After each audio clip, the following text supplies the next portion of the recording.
Thank you. Congrats on that DBS asset management purchase. So that's brave in these volatile times. Would you say that, I guess, markets are not falling off a cliff right now? Oh, well, definitely. In fact, quite the opposite. We're looking at values by most metrics that, really put a person in a position where you'd rather be accumulating or certainly holding rather than selling off. What I found really interesting is you mentioned that there were net inflows into Japan. Mm-hmm. We showed that emerging market funds, people are just trying to take out their cash as soon as possible, try to liquidate and get into their cash holdings.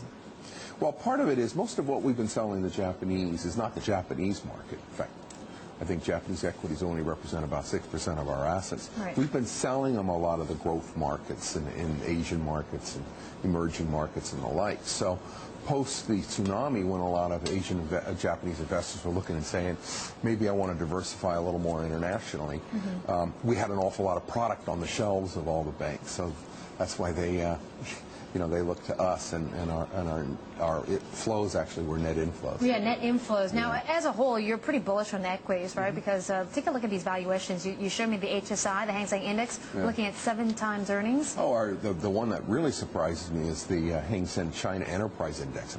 That's maybe the best growth index there is, and it's at 6.9 times. You have to say, my God, that's like selling at a value stock price. Right, and we have China coming back online as well, so maybe we'll get a rally there.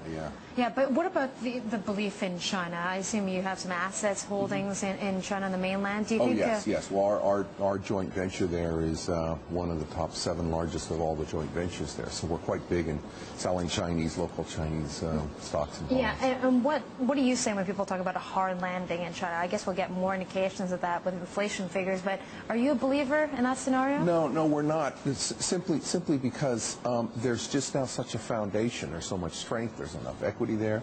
If anything, we think what we've been seeing the government doing of trying to make sure that it doesn't get too out of line is healthy. So, no, we think it's in pretty good shape. Yeah, you could get a decrease in growth rates. Right.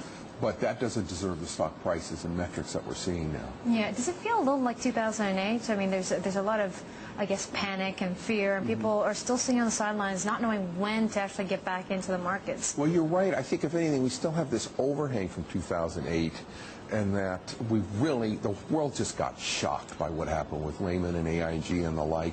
And now when they say Europe, which has sort of been our mother for the last 40, 50 years in terms of being pretty stable, getting into such trouble, it's taking people a while to emotionally get used to it. But let's face it, in terms of Europe, how Europe really affects Asia, yeah, there's an effect, certainly, but not nearly to the degree that Asia has reacted. Well, I'm surprised by what Nikko's doing.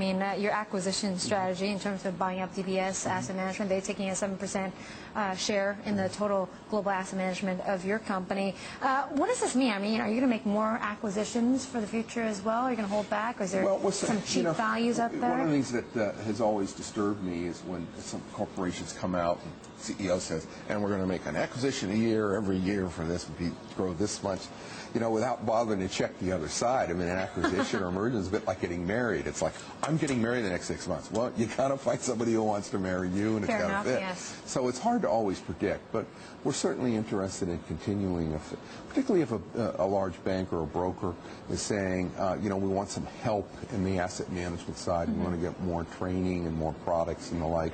We're certainly open to that. Well, that DBS acquisition took up, I guess, your assets now to $165 billion or so? $165 billion U.S., yes. That's a big number. So people are wondering, when is Nikko going to IPO? Because I think you hired a few banks for them, Goldman Sachs being among the names that we've talked about. But when are you going to come to market? Well, you probably know there's a whole raft of regulations that really tie me up and make sure I have to be quiet on that kind of thing. I don't want to get in trouble. But what about the market conditions? Would you say market conditions right now don't seem supportive to an IPO?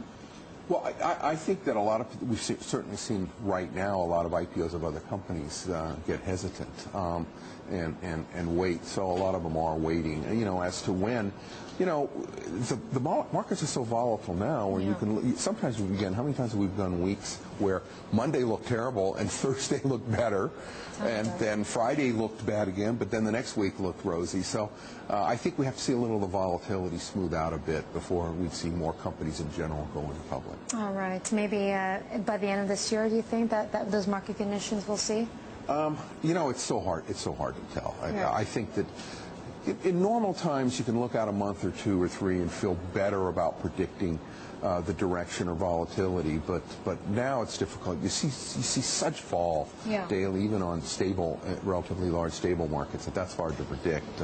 I'm a strong believer that Wall Street shouldn't be bulls and bears, but really should be pigs and sheep. You know, people are either panicking, and now they're clearly in an over-panic situation. Different animals. It gets when you start to see these prices, then the pig dimension comes out in people's personality. So it's hard to predict when that's going to happen. And yeah, I should also point out to our viewers that you also wrote a bestseller on Japan's bestseller list, To Wake Up to the Sense of Money. Yeah, Japanese. 10 years ago. Yeah, that really is what got us started. Yeah. Tim, thanks for dropping by.